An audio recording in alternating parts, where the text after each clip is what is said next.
I was able to sit down with Salesforce.com CEO Marc Benioff ahead of this week's Dreamforce conference here in San Francisco, where they're expecting 40,000 people to attend. His main message this year, that companies aren't being social enough and that they need to transform themselves into what he calls a social enterprise. Well, you know, there's a social revolution that's happening in the world. It's amazing. I mean, you know, we can see it in the news every day. You hear about Arab Spring. Countries are falling, dictators are falling, but it's not just about countries and dictators. Companies are falling too. And you kind of have to ask which CEO is going to be the next Mubarak, because this technology is really fundamentally changing how we run our companies. You know, how do we think about our organizations, our employees? How do they collaborate and share inside their enterprises? That's number one. Number two is, what about our customers? How do we bring them in using this new technology? And three, and I think most importantly, new ways to build products that we can connect those right onto social networks as well. Mubarak, that's a pretty extreme analogy. How badly would you say some companies are lagging behind their customers in the use of the consumer internet? Well, I think the problem is there's a kind of a divide, a social divide. You know, we used to have a digital divide, but I think it's a social divide between your employees are social, your customers are social, maybe the users of your products are social, but is your company social? Are you running your company using the technology that's so popular today? The social technology, the mobile technology, cloud computing technology. Those three legs of the stool are kind of what's propelling growth in our industry right now. And if you're not social, mobile, and cloud, what are you?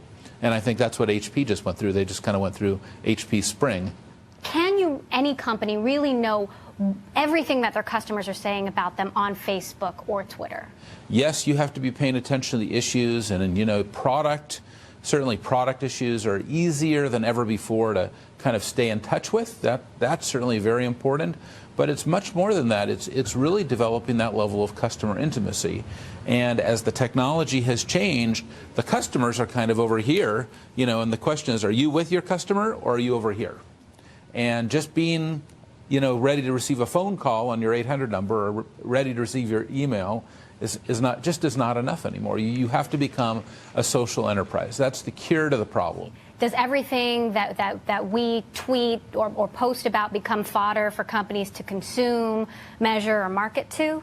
If you're putting something out in the public domain, I think it's absolutely right for that vendor to monitor it and to measure it and to make sense of it and try to bring that into their company and make their product better, make their technology better. That makes a lot of sense to me.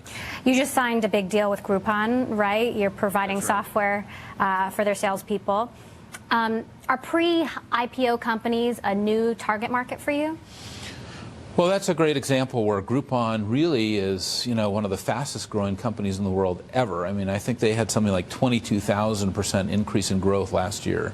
I mean, I don't know what company or what CEO wouldn't want that. And when you talk to them, how did they achieve it? They've hired thousands and thousands of salespeople that are using our technology to really help them to collaborate and focus on specific markets. How were you personally involved in nailing down the Groupon deal? Did you court Andrew Mason to make that happen?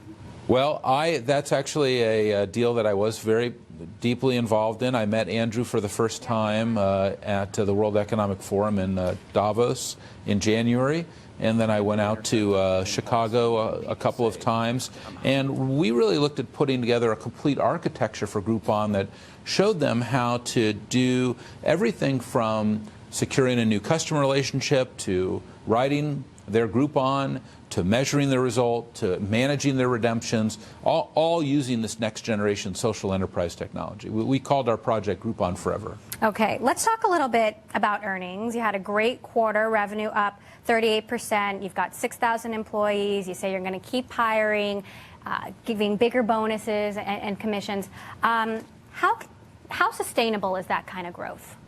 Well, we have had just a spectacular year. We had a really strong first quarter, and we've also had a really strong second quarter. And you saw that we also raised our guidance as well, because we delivered a 38% growth rate in our second quarter, but 37% in our deferred revenue, which really is the indication to us of what's coming in the future. And analysts Analysts seem to be vastly optimistic about Salesforce's growth, though. There's always those people in the bunch who are skeptical. Want to read you a quote from Barron's saying, "While Salesforce's earnings report is impressive, we think significant risks remain and would hold off on buying up shares." And the risks they cited were billings growth, market turmoil, and investors moving away from volatile stocks. How do you respond to that? We are the fastest growing enterprise software company of our size in the world today. And in terms of market volatility and in the stock market and all that, what I've learned as CEO is I let the stock market take care of itself. I just make sure my customers are happy. The price-to-earnings ratio is, last time I checked, 792 times last year's earnings, which, to be fair, is far above average for tech companies. With a number like that, what's the upside for investors? Well, you know, I'm not a financial advisor and I'm not a stock market expert. I'm really just a software expert. So my job is to grow the company's top line. And the way I look at this is I'm all about growth, growth, growth. My job is to grow the company to achieve market share and to beat our competitors. We are in a huge market and we're going to spend to grow. So I think the right way to look at our company is the level of top line growth. That's what we're focused on. We're not about maximizing our GAAP profitability. We've said that very consistently over the last decade, that we really want to focus on gaining market share. Because of the deferred model, we have to spend really to achieve that future revenue growth.